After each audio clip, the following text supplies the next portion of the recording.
And I tried hard to be proud of my service, but all I could feel was shame.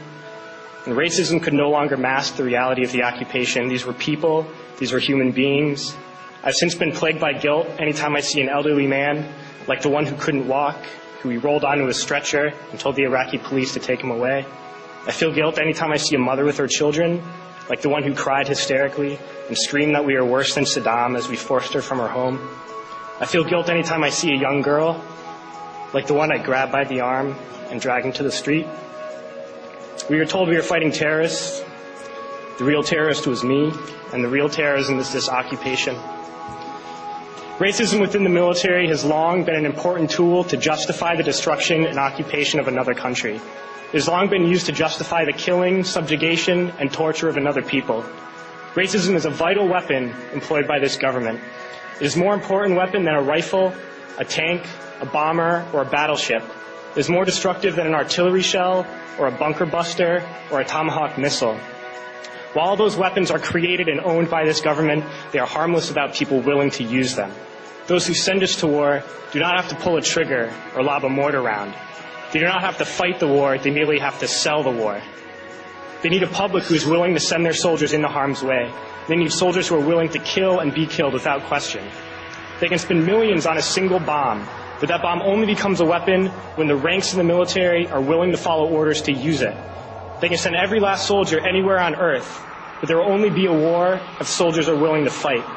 And the ruling class, the billionaires who profit from human suffering, care only about expanding their wealth, controlling the world economy. Understand that their power lies only in their ability to convince us that war, oppression, and exploitation is in our interest. They understand that their wealth is dependent on their ability to convince the working class to die to control the market of another country. And convincing us to kill and die is based on their ability to make us think that we are somehow superior. Soldiers, sailors, Marines, airmen have nothing to gain from this occupation. The vast majority of people living in the U.S. have nothing to gain from this occupation. In fact, not only do we have nothing to gain, but we suffer more because of it. We lose limbs, endure trauma, and give our lives.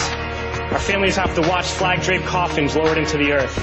Millions in this country without health care, jobs, or access to education must watch this government squander over $450 million a day on this occupation.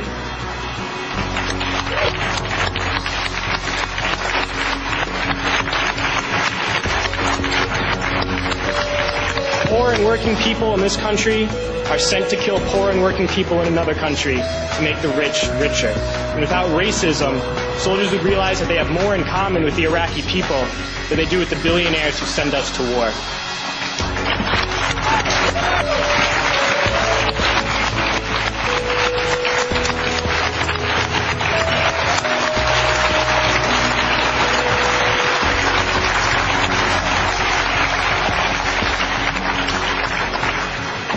I threw families onto the street in Iraq, only to come home and find families thrown onto the street in this country, in this tragic and unnecessary foreclosure crisis. We need to wake up and realize that our real enemies are not in some distant land.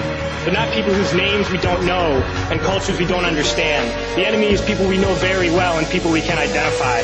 The enemy is a system that wages war when it's profitable. The enemy is the CEOs who lay us off from our jobs when it's profitable.